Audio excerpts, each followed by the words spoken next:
সদায় পৰিৱেশৰ সৈতে মিলিবলৈ শিকা। লেখক অভিযন্তা এম কে গুপ্তাৰ ৰচিত কেনেদৰে সদায় সুখী হ'ব পাৰি এখন উৎকৃষ্ট তুলনাহীন গ্ৰন্থ। লেখকে নিজস্ব ষ্টাইলত উল্লেখ কৰিছে যে সদায় পৰিৱেশৰ সৈতে মিলিবলৈ শিকা। বহু লোকে ধৰি লয় যে আমি ভবা ধৰণে আমাৰ জীৱন পৰিক্ৰমা সদায় একেই থাকিব আৰু পৃথিৱীখন আমাৰ বাবে সদায় দয়ালু আৰু মৰমীয়াল হ'ব। মানুহবোৰ তেওঁৰ প্ৰতি সদয় হ'ব, সন্মান কৰিব আৰু তেওঁ যুক্তি মন্তব্যক বিনা প্ৰতিবাদে গ্ৰহণ কৰিব। দুৰ্ভাগ্যক্ৰমে সেয়া নহয় আৰু কেতিয়াও হ'ব নোৱাৰে। এই জগতখন বৰ জটিল। তোমাৰ আমাৰ কথা মতে জগতখন নচলে। এক দৈবিক নিয়মত ই পৰিচালিত হয়, আমাৰ নিয়মত নহয়।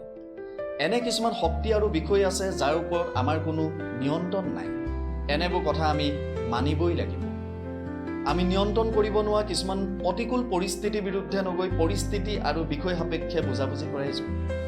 কিছু লোকৰ ভুল ধাৰণা যে পৰিস্থিতি মানি লোৱা দুৰ্বলতা পৰিচয়, কাৰোবাৰ ওচৰত দাসত্ব স্বীকাৰ কৰাৰ দৰে, কিন্তু এয়া ভুল ধাৰণা।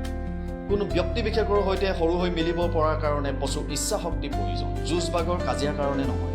কাজিয়া তৰ্ক বিতৰ্ক কৰা খুব সহজ, কিন্তু মিলাপ্ৰীতিয়ে খাপ খাই পৰাৰ কাৰণে লাগে প্ৰবল ইচ্ছা শক্তি। যদি কথাখিনি ভাল লাগিল এটা মন্তব্য দিব। ভালে থাকিব। Bye bye.